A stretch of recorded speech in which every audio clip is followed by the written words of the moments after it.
Hello friends, हिवाळ्यामध्ये त्वचा खूप जास्त प्रमाणात कोरडी होते, रुक्ष होते, ओठ फुटतात, त्याचबरोबर पायांना भेगा देखील पडतात. ह्या सगळ्या त्वचेच्या संदर्भात खूप जास्त समस्या दिसत असतात आणि त्यासाठी आयुर्वेदात एक उत्तम औषधी सांगितलेली आहे, ते म्हणजे शतधौत घृत.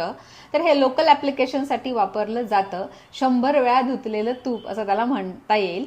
शुद्ध गाईचं तूप हे तांब्याच्या भांड्यात घेतलं जातं आणि ते 100 वेळा धुण्याची प्रोसेस त्यावर केली जाते, त्यामुळे ते अगदी प्युअर फॉर्ममध्ये आपल्याला भेटतं.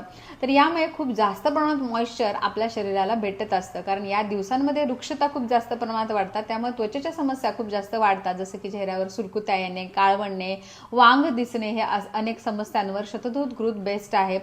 शतधूत घृत जर दररोज रात्री झोपताना चेहरा कोमट पाण्याने धुवायचा आणि त्यानंतर मॉइश्चरायझर ऐवजी हे शतधूत घृत छान तुम्ही चेहऱ्याला, पायांना लावलं तर खूप चांगले रिझल्ट तुम्हाला दिसतील. चेहरा छान तुकतुकीत होईल, ग्लो येईल.